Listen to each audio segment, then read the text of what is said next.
Welcome to CIS 579, Technology of E-Business. My name is Dr. H.Schuessler, and this lesson covers Chapter 11, Order Fulfillment along the Supply Chain and Other Support Services.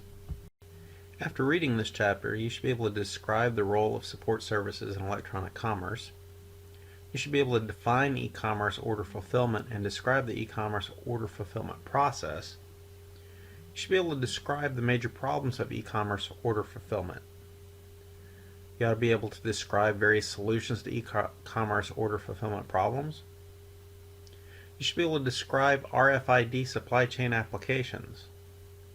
You should be able to describe collaborative planning and the CPFR model. You should be able to describe other e-commerce support services. And lastly, you should be able to discuss the drivers of outsourcing support services. Whereas the last chapter was concerned with different ways of receiving payment, of being paid for the goods and services that we offer as an organization, this chapter is really more involved with receiving or fulfilling orders, moving the good or service to the person that actually makes the purchase. Order fulfillment involves both front office as well as back office operations. Order fulfillment are all activities needed to provide customers with their ordered goods and services, including related customer services. As I said, order fulfillment involves both front office and back office operations. Back office operations are the activities that support fulfillment of orders, such as packaging, delivery, accounting, and logistics, things of that nature. So they're really the things that are involved with kind of the back end side of things, not the direct dealing with the actual sales and advertising, etc. The front office operations are really the more tangible things, the part that directly contributes to our sales, that directly contributes to our moving the product. So the business processes such as sales and advertising, which are visible to customers. So who are they visible to really kind of helps to determine whether or not it's a front office operation or a back office operation. As you can see from Exhibit 11.1, e-commerce services, you can see that e-commerce applications require the use of an awful lot of various support services. Can very quickly become a very complicated process. Unfortunately, it's a necessary process in order to be able to make sure that our operations are moving as smoothly and as efficiently as they can. Obviously, one of the big deals behind order fulfillment is the concept of logistics. The Council of Supply Chain Management Professionals defines logistics as the process of planning, implementing, and controlling the efficient and effective flow and storage of goods, services, and related information from point of origin to point of consumption for the purpose of conforming to customer requirements. Keep in mind that this definition includes both inbound, outbound, internal and external movement, and the return of materials and goods. It also includes order fulfillment, so keep in mind, even though that those terms are probably not exactly the same in terms of meaning, oftentimes they are used interchangeably, so this text uses those terms interchangeably throughout the text. As far as the differences between traditional logistics versus e-commerce logistics or e-logistics, e-logistics refers to the logistics of e-commerce systems most of the time through B2C transactions or B2C relationships. Traditional logistics deals with the movement of large amounts of material usually to a few destinations such as retail stores. E-logistics, however, really tends to focus on small parcels sent to many customers, usually to their homes, customer homes. See Exhibit 11.2 for a more thorough or more in-depth description of the distinctions between e-logistics and traditional logistics. After looking at a typical order fulfillment process, as they're showing here in Exhibit 11.3, you can start to get an idea or a feel for how complicated it can be. So a typical e-commerce fulfillment process, in our example here, starts on the left when an order is received. And the first thing that we're going to do is try to verify that the order is actually a real order. Once we've done that, we can actually start to go through the whole order fulfillment process of making sure that the customer is actually going to pay for the good or service. of checking for the availability of our, if we're selling goods, obviously, that we have inventory to actually sell, that we can make arrangement for shipment, whether or not it's an external logistics company such as UPS or FedEx that comes and picks up our good that we're going to deliver to a customer, or if we delivered ourselves. We have to account for insurance for it while it's in transit. We have to be able to replenish our stock. We have in-house production issues potentially. We have to deal with the use of contractors and contacts with customers, as well as the ability to handle returns if a product happens to be defective or it arrives late and the customer no longer needs it, things like that.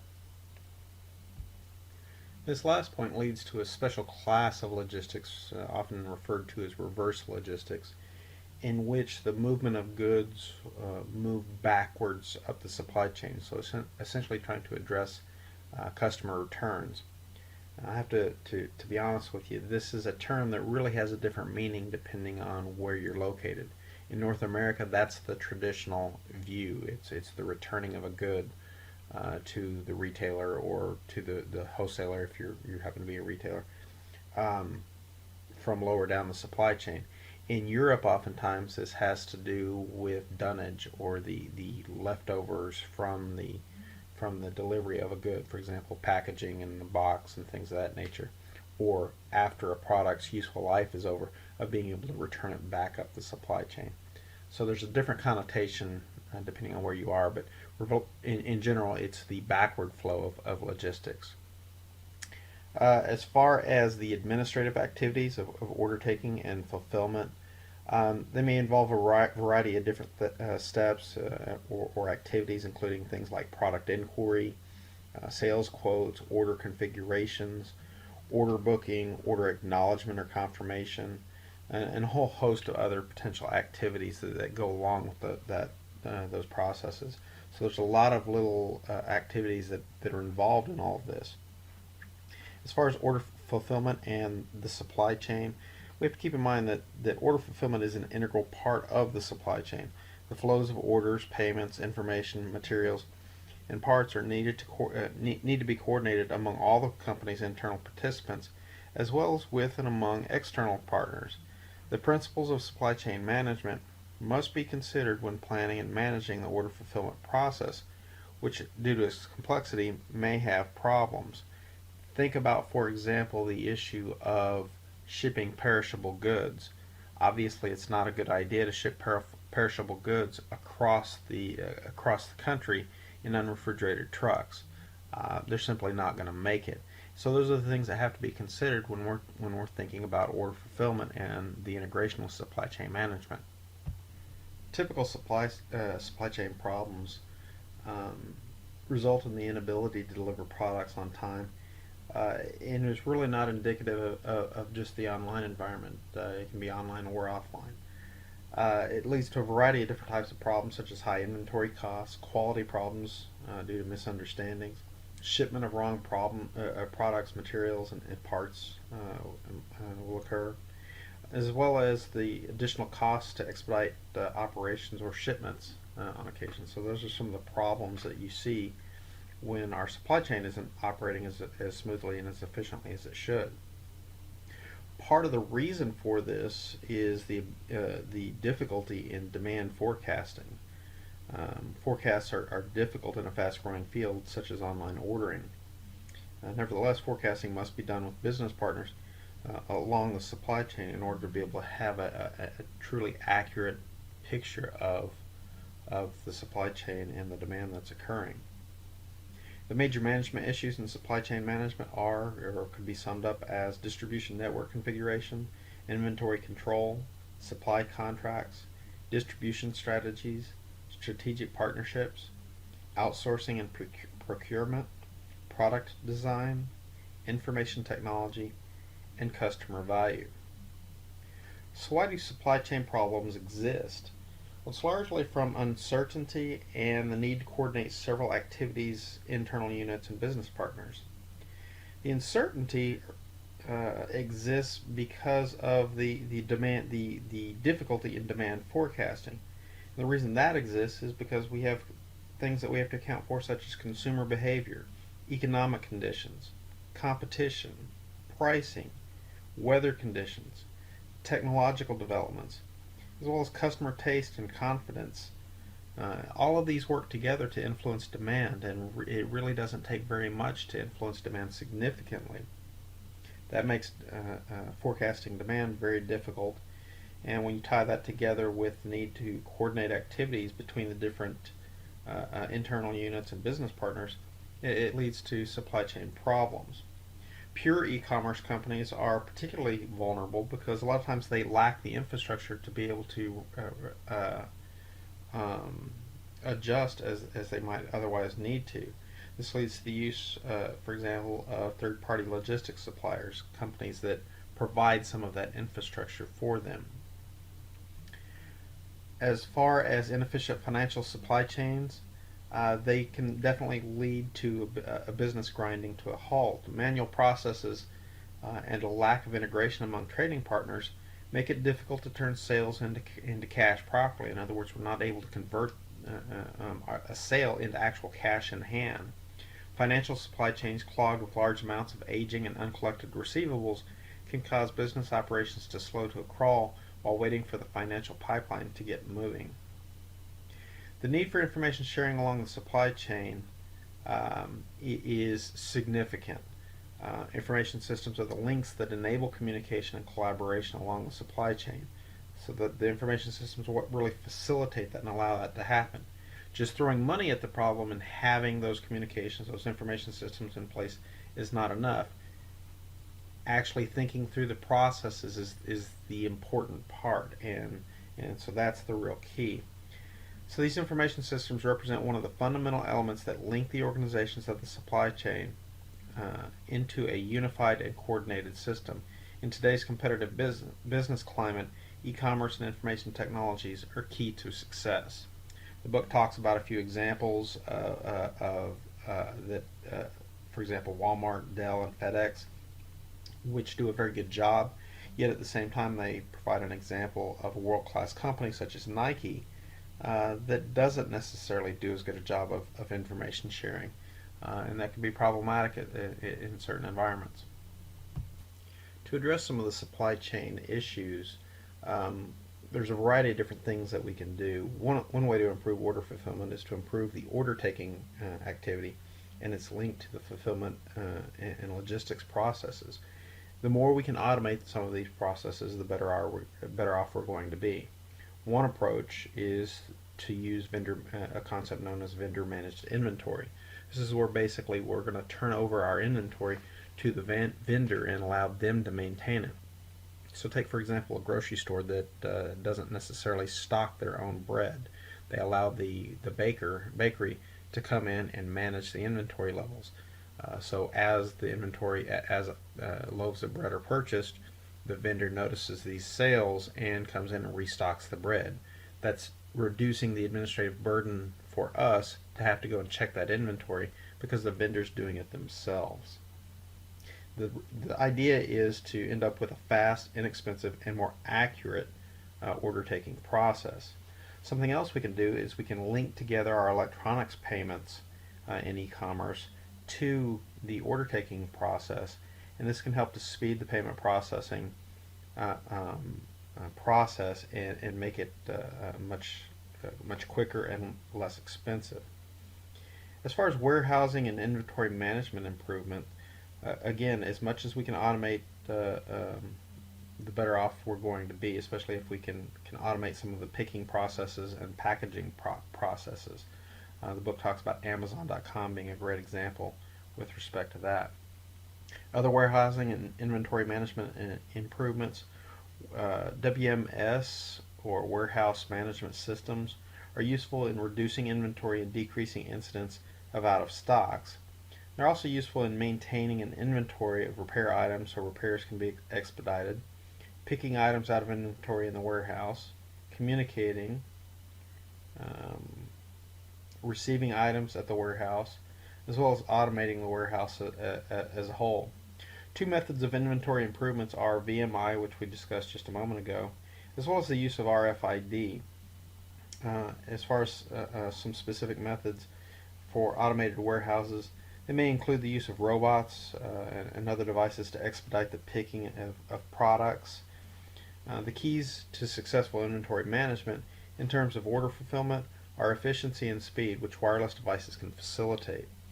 We also talked about previously the use of RFID, a specific application of wireless technologies. RFID can be used to track items as they move from the manufacturers to the customer's warehouses. Once inside a customer's warehouse, RFID can be used to track the whereabouts of the items. This can facilitate inventory counts and save pickers' trips. So there's a variety of different ways that we can attack some of the problems that we have with respect to supply chain management.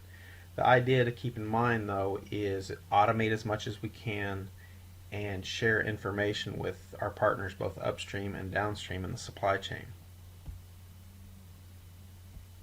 Exhibit 11.4 helps to illustrate some of the issues with respect to supply chains.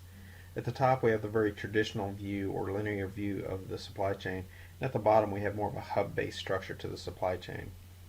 Looking at the traditional linear supply chain, we see that a supplier may have a sub-supplier that together they operate together to ultimately provide a good to a manufacturer who then assembles various parts, subcomponents, etc., which is part of their service function.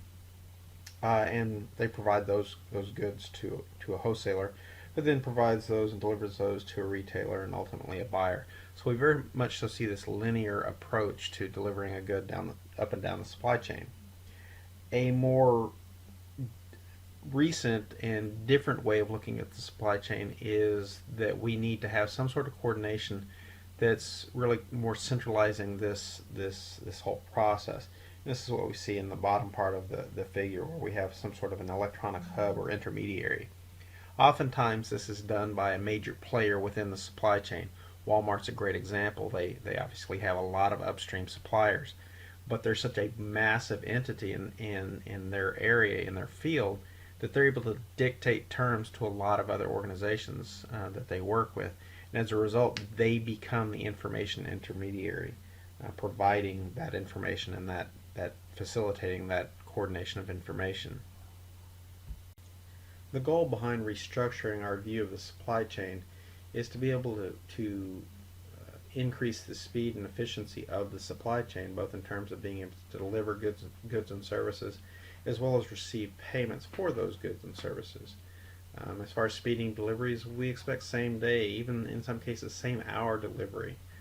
Think about, for example, the delivery of critical components to or from a hospital. As far as supermarket deliveries, again, we mentioned earlier the issue of delivering perishable goods in a timely fashion. Yet this certainly creates certain strains on the supply chain, on our logistics approach that we take, because goods are perishable, because we have to coordinate with homeowners or people in apartments to take delivery of the goods. So it certainly creates an additional challenge there. As far as some of the techniques to be able to address the actual delivery, a couple of different approaches. We can partner, for example, with various other companies in order to be able to provide logistics services and delivery services. And that's certainly one approach that some organizations do together. That in and of themselves they may not be large enough to be able to provide delivery services, but together with other companies, in some cases actual logistics companies partnering with them, they're able to provide those services. In other cases, they'll just flat out outsource the logistics to one of these third-party logistics companies such as UPS or FedEx. In a lot of cases, those companies offer comprehensive logistics services, and they help to facilitate B2C, B2B, G2B, as well as other types of e-commerce. One of the advantages to outsourcing is that it's easy to change the logistics provider, and outsourcing may be particularly attractive to smaller companies that simply can't afford the full-blown logistics capabilities that larger companies can. Integrating global logistics systems is even more complicated.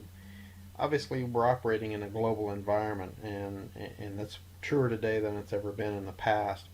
But this creates additional problems or challenges to be overcome when we start talking about a supply chain. The longer the supply chain, the more complicated it becomes. It increases the number of partners that we have to deal with. We have to potentially deal with language barriers and various regulatory differences. The need for coordination goes up, the need for communication goes up, the need for collaboration goes up, as well as the various security issues that go along with that as well. As far as order fulfillment, you may recall from Chapter 1 that one of the advantages of e-commerce is the ability to easily customize products and personalize services.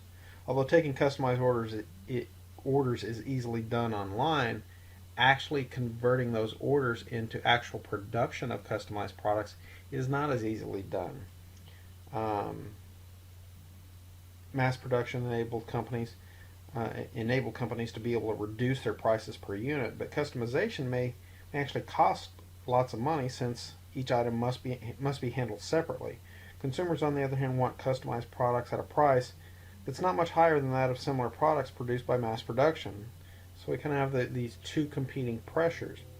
Another problem is the issue of time frame. Customized products, especially big ones such as cars or technologically complex products, may take a long time to actually produce. In some cases, customers simply aren't willing to wait that amount of time. So the question becomes how to deliver large numbers of customized products, sometimes referred to as mass customization or build to order, at a reasonable cost and in a reasonable time. In order to be able to fulfill those orders, companies such as Dell have kind of pioneered some of the approaches of marrying the two processes of mass production as well as customization, where we will mass produce shells of products and allow for customization at the last second in order to reduce the cost of customization. This has been applied. That was a very pioneering approach by Dell. Since then, lots of other companies, including some of their competitors, have obviously taken on similar approaches, and we see this in the car industry, shoes, toys, textbooks, even wedding rings. As far as what really allows us to do this, it's the idea that the supply chain and our logistics and the delivery of components really becomes very critical. In other words, to be able to provide those services, we have to be able to manage our inventory in a very tight way. We can't simply stock every motherboard that's out there in order to be able to address customer demand. We have to be able to know when various products are going to come in exactly, so we're not having to carry these massive amounts of inventory. So it becomes the delivery of those products and timing of those deliveries becomes very, very important. In order to be able to do this, we have to have very flexible production lines where changes can be made quickly and inexpensively. And this is sometimes referred to as intelligent factories or intelligent production lines. And the idea is that, for example, in the automobile industry, to be able to switch over very quickly from painting a car one color to painting a car another color, we have to be able to do that very quickly and very inexpensively. And by being able to do that, we can provide value to our customers without incurring too many additional costs to be able to do that. If it costs too much, we have to pass those costs along to the customer. So let's say we've done all that. We've managed to collect our payment. We've managed to fulfill the order by customizing it to exactly what the customer wanted. We managed to get it to the customer in an expedient fashion at a price that they found attractive. And yet, for some reason, they decide they want to return the product. This is reverse logistics, at least how reverse logistics is understood here in North America. Allowing for the return of unwanted merchandise and providing the product exchanges are necessary for maintaining customer trust and loyalty. The absence of a good return mechanism was the number 2 reason shoppers cited for refusing to buy on the web frequently, according to the Boston Consulting Group in 2001. So this means that a good return policy really is a must when it comes to e-commerce. There are several options for handling returns. These include returning the item to the place of purchase. Another approach is to separate the logistics of returns from the logistics of delivery. In other words, treat it as a completely separate mechanism. We can completely outsource returns. In other words, make the process someone else's problem, pay someone else to take care of it. We can allow the customer to physically drop the returned item at a collection station. In some cases, small items, you may take them back to UPS and have UPS ship them back to us, or we may have physical locations where you can drop off an item that you want to have returned. And we can have the option of auctioning off returned items. Order fulfillment in the B2B environment is even more complicated than in the B2C environment. This is largely due to the complexity that we see in the B2B environment, largely because of the size. For example, shipment size is obviously much larger. Multiple distribution channels exist. There's more variety in the shipment frequency. There's uneven breadth of carrier services, fewer carrier e-commerce offerings, and complex e-commerce transaction paths. To be able to address some of this increased complexity, many businesses will turn to business process management software to be able to automate as many of the steps as they can in some of these processes. Another approach in Chapter 4, we talked about the use of e-marketplaces and exchanges, and these can be used to improve the operation of the B2B supply chain. As far as order fulfillment in services, fulfilling service orders may involve even more information processing, which requires even more sophisticated e-commerce systems. Other solutions to supply chain problems include increasing visibility. It's critical to know where materials and parts are at any given time. This is referred to as visibility. Such knowledge can help in solving problems such as delays, combining shipments, and more.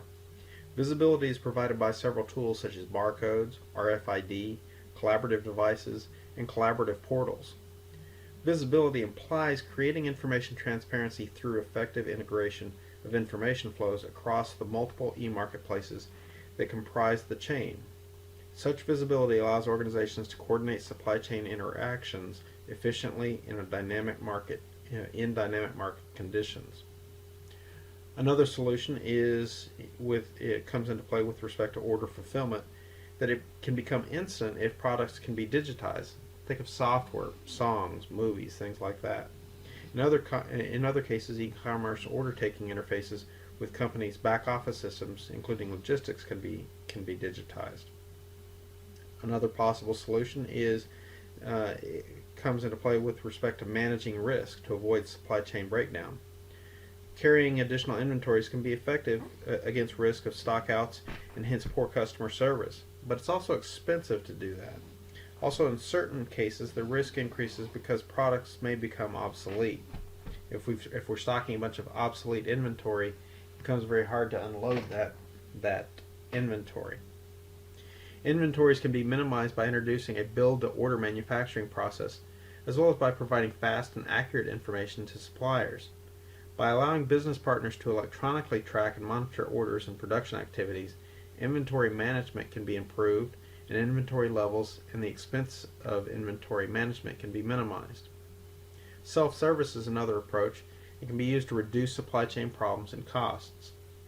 Some activities can be done by customers, business partners, or employees. For example, customers can self-track the status of their orders. Yet another approach to addressing supply chain problems include collaborative commerce among members of the supply chain. It can be done in many areas ranging from product design to demand forecasting.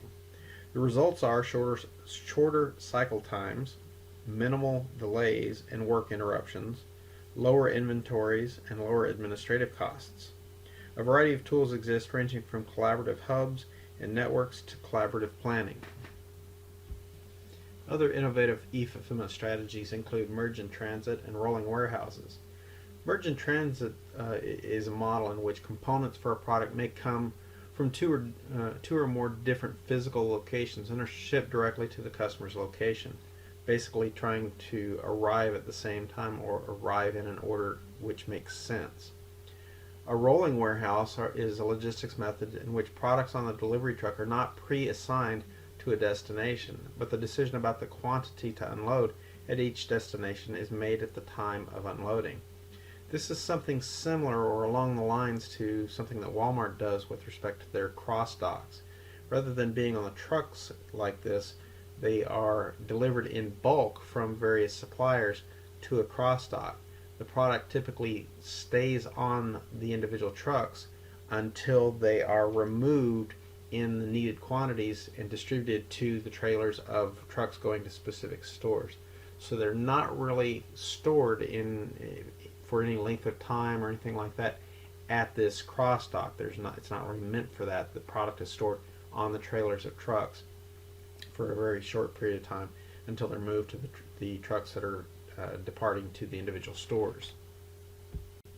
This section concludes with talking about a world-class supply chain and order fulfillment system at Dell, and how Dell has been able to make it work for them in terms of being a smooth and efficient supply chain. I think it's certainly arguable with respect to the actual effectiveness that they have as a whole, but I think there are certainly certain aspects of the Dell supply chain that certainly do operate at a very smooth and efficient level. As far as the integration and enterprise resource planning section, interfacing with other information systems such as finance, inventory management, production schedule, vendor and customer contacts, and logistics is obviously very important when it comes to the order fulfillment process. Many of these linkages, if you will, are internal interfaces, but some are external. In order to have an effective and efficient supply chain, these interfaces need to be done as quickly as possible, effectively as possible, without errors. The fewer manual interfaces that we need to make, the better off that we're going to be. So if we can automate that, the better off we're going to be. And this leads us to the idea of the supply chain of tomorrow. According to a comprehensive study done at MIT, the supply chains of tomorrow must deliver varying degrees of the following 6 outcomes. They must be able to monitor cost, quality, and delivery on time. Must be able to provide for safety and security of goods delivered. They must be able to eliminate waste, reduce pollution, and improve the environment. They must be resilient and quickly recover from disruptions of all kinds. They need to be responsive, in other words, be able to change quickly to adapt to changing conditions. And lastly, they need to be innovative, using the supply chain as a resource of new processes and products, both internally and with business partners. So these are where the supply chains of tomorrow are headed. This is what we're trying to achieve with the technology that we have today. 2 major technologies were found effective for improving supply chains and reducing problems along it. These include RFID and CPFR. We've talked a little bit about RFID before, but certainly it deserves a little bit more attention. RFID it stands for radio frequency identification, and these are tags that can be attached to or embedded in objects, animals, or humans, and use radio waves to communicate with a reader for the purpose of uniquely identifying the object or transmitting data and or storing information about the object. Think about RFID tags as barcodes on steroids. RFID tags give you a few distinct advantages that you don't have with barcodes. For example, an RFID tag gives you a specific instance about a particular product. So for example, whereas a stick of Wrigley's gum has a barcode on it, you can't distinguish one package of gum from another package of gum. In other words, they all have the exact same barcode. With an RFID tag, though, you could tell one pack from another pack from another pack. And obviously, this gives you certain advantages when you start talking about product recalls and things of that nature. Another advantage is it doesn't require line of sight. With barcodes, you have to make sure that the tags are positioned in just the right angle in order for the reader to be able to read the barcode. With RFID tags, you simply have to be within range. So there's no special coordination or manipulation of where the tag is on a product to be able to read that particular tag. So there's certain advantages to barcodes versus RFID. Obviously, this last one gives you the advantage of being able to, for example, scan an entire pallet at one time, rather than having to scan each individual box that might be located on the pallet. When it comes to pioneering RFID in the modern supply chain or modern logistics networks, we're really looking at two entities. The Air Force has been a pioneering force in RFID, and Walmart has been a pioneering force in RFID. And Exhibit 11.5 shows you RFID at Walmart and its suppliers and a 7-step process that they go through.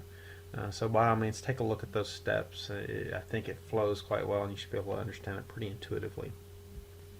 Then the book goes through a series of examples of various applications of RFID and its uses by various companies in various portions of different supply chains around the world, including Metro AG of Germany, Starbucks, Deutsche Post, the federal government, the U.S. Department of Defense, Atlantic Beef Products, Yodobashi Camera, various pharmaceutical companies and their use of RFID, jewelry gains and efficiency by Bima and Brothers Jewelers in India, as well as a variety of other uses of RFID throughout the world. Theoretically, RFID tags can be placed in a variety of different places throughout a supply chain. If you look at Exhibit 11.6, it kind of illustrates a lot of the potential places that RFID tags could be placed, and this really helps to increase that visibility we were talking about earlier, and it allows you to know exactly where a product is at any point in time in a supply chain. That increases the visibility and makes our supply chain much more efficient and effective. The other key enabler to improving our supply chain that we talked about a minute ago was CPFR, Collaborative Planning, Forecasting, and Replenishment. This is a project in which suppliers and retailers collaborate in their planning and demand forecasting to optimize flow of materials along the supply chain. This is where integrating our information systems really helps to facilitate this process, because now we are all sharing the same information and operating off the same sales data, for example. At the center or nucleus of the CPFR model is the consumer. That's where it all begins, and they interact with the retailer, and when they do, they are impacting a variety of different systems that retailer has, such as their inventory control system, their finance system, a variety of other types of systems that the retailer has. At the same time, when that retailer does that, they're doing the same thing with the manufacturer. They're making purchases from the manufacturer, and they're affecting the various systems that manufacturer has. If the original sales data that occurs from the consumer to the retailer is instantaneously shared with the manufacturer, now all of a sudden the planning processes can be coordinated, and as a result we end up with a much more efficient supply chain when this occurs. That's the idea behind the CPFR model. Obviously, not every company is on equal ground when it comes to developing their e-commerce strategies and initiatives. But there comes the issue of how does a company take advantage of the opportunities that e-commerce allows when they don't have that expertise. And that's where consulting services come in. And they can retrieve or obtain consulting services from a variety of different places, including online consulting, which may be able to provide some value, certainly at a reduced cost than paying consultants to come into your organization. You have to kind of evaluate the quality of that type of information, though. There's directory services. A lot of times you can find information on various directories that are online. Things of that nature. There are newsletters. A lot of B2B organizations, for example, put out newsletters about their organizations, about their supply chains. And sometimes information can be retrieved, or information can be retrieved from those types of sources. And then obviously there's search engines and news aggregators, which oftentimes can provide some valuable information for firms that are interested in expanding or getting into or expanding their e-commerce initiatives, but lack the prowess to do it in-house. There are many other e-commerce support services, some of which we've already talked about throughout the semester. For example, trust services we've talked about previously, Trust E, the Better Business Bureau Online, etc. There's trademark, mark, and domain name considerations that we have to take into account. The use of digital photos, global business communities, access to commercial databases, etc., etc. There are a tremendous amount of resources that are out there and services that are provided by various companies and various organizations. And it's something that increases the complexity of thinking about going online and thinking about expanding into e-commerce, because it becomes an issue of there are plenty of support services that are out there. It's identifying the ones that will help you to accomplish your goals that becomes more difficult because there are too many to choose from, and we have to pick the ones that are the most appropriate. Particularly important to the idea of e-commerce support services is the concept of outsourcing. Historically, early businesses were vertically integrated. In other words, they owned or controlled their own sources of materials, manufactured components, etc., and they ended up performing final assembly and managed the distribution and sale of their products to consumers themselves. But the reality is that lately we've really began this process of contracting with other firms to execute various activities along the supply chain, from manufacturing to distribution and sales, in order to concentrate on our core competencies. In other words, doing what we do well and allowing other companies that do their particular functions well handle the things that we do less well. And this is the concept of outsourcing. Now, we'll throw out this little caveat that there's confusion when it comes to the term outsourcing. There's a related term referred to as offshoring, and then there's the hybrid of offshoring, outsourcing, or outsourcing, offshoring. Outsourcing is simply paying someone else in the same market to do the same job. Offshoring is paying someone overseas to do the job that you're doing and then have that particular good or service shipped to you. Offshoring typically refers to the same company doing it. For example, Microsoft might offshore some of their code work to a Microsoft company, Microsoft themselves, their organization in India, where it might be cheaper to pay for that particular service. It's still being done by Microsoft, but it's being done in another country. That's not outsourcing, that's offshoring. As opposed to paying somebody across the street for a different company to do the same development, that's outsourcing. Obviously, when you pay somebody in another country that works for another company, that's an example of outsourcing / offshoring.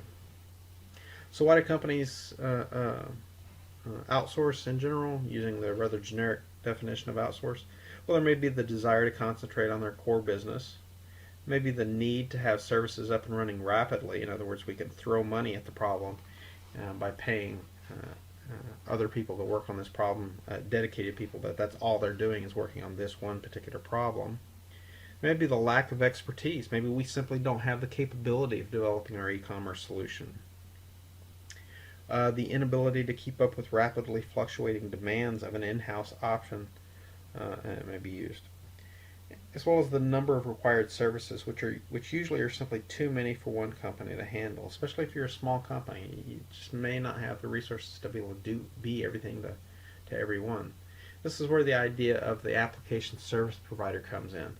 An ASP is an agent or vendor who assembles the functions needed by enterprises and packages them with outsourced development, operation, maintenance, and other services. Now, regardless of whether or not you use an ASP or you develop your e-commerce application in-house, essentially you're going to go through a rather generic development process, and every organization may develop their own customization to this process, but in a very general sense they're all going to go through roughly the same process of initially establishing their e-commerce strategy, formulating their strategy, developing their application design, ultimately building and buying or building the system itself, to the final product of actually hosting, operating, and maintaining the e-commerce site and all that's associated with those various steps. So what are some of the managerial issues as it relates to this chapter? Well, for an e-commerce vendor, what are the bottlenecks in the order fulfillment process? In other words, what are some of our critical critical tasks that we have to be able to do to fulfill orders. If we have any manual processes, we certainly want to try to automate those as much as we can and reduce those bottlenecks as much as we can.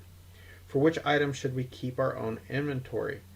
As Amazon.com, for example, experienced, their original goal was to really be strictly an online company. But the reality was they eventually had to establish some of their own warehouses to maintain certain levels of inventory for key products. So we have to think about that ahead of time if this is an area we're thinking about getting into. What is the alliance strategy in order fulfillment? Partnerships and alliances can improve logistics and alleviate supply chain problems. We need to decide in which part of the order fulfillment process we should count on partners. How should we manage returns? Dealing with returns can be a complex issue. Reverse logistics is really expensive to do. In a lot of cases, we end up with returned products that simply can't be resold. Certainly not as new, but in many cases they've been damaged because of poor packaging or lack of packaging. There's missing parts and things of that nature. So it makes it very difficult to turn around and resell that particular good. So we have to figure out how we're going to handle that process, because it is an extremely important process to provide for customers in order to facilitate trust and confidence in our organization. Yet at the same time, it's an expensive approach. What logistics information should we provide to customers? Customers, particularly business customers, want to know the availability of inventory and delivery date of the time of an order. To meet these needs, the e-commerce system should be integrated with the back-end information systems. Customers may also want to trace the status of order processing, which should be managed by more than one company along the order fulfillment process. Should we use RFID for the order fulfillment process? If your buyer requires you to use RFID, there's no choice but to follow that request, such as if you're dealing with Walmart. However, experts in equipment on RFID are not always available within a company. Some third-party logistics service providers support the tagging service. One question is who pays for the tagging service? It can be a big expense depending on who you're dealing with. So is RFID a great technology? Absolutely. Are all the bugs worked out of this system yet? No. The tags are not cheap. The prices are obviously coming down, but it's not the simply a case of saying yes, let's use RFID. Can we use CPFR in SMEs, small medium-sized enterprises? CPFR is a conceptual model for working with business partners and usually effective and efficient with large organizations. However, since it's basically just a conceptual model of collaborative planning, it may work in some SMEs as well, where collaborative planning is critical. So the answer is yes and no. It really depends on the industry that you're operating in and how you deal with various partners. So after reading this chapter, you should be able to now explain the role of support services in e-commerce. You should be able to describe the order fulfillment process and some of the problems that exist in that order fulfillment process. You ought to be able to discuss some of the solutions to addressing some of those problems. You should be able to talk about RFID tags and what some of the advantages are to their use. You should be able to talk about collaborative planning and CPFR. You should also be able to talk about some of the other support services that are available, as well as the idea or the concept of outsourcing e-commerce services and why it's important, how it's done, and what some of the considerations are. So this concludes Chapter 11, Order Fulfillment along the Supply Chain and Other E-commerce Support Activities. Thank you for listening.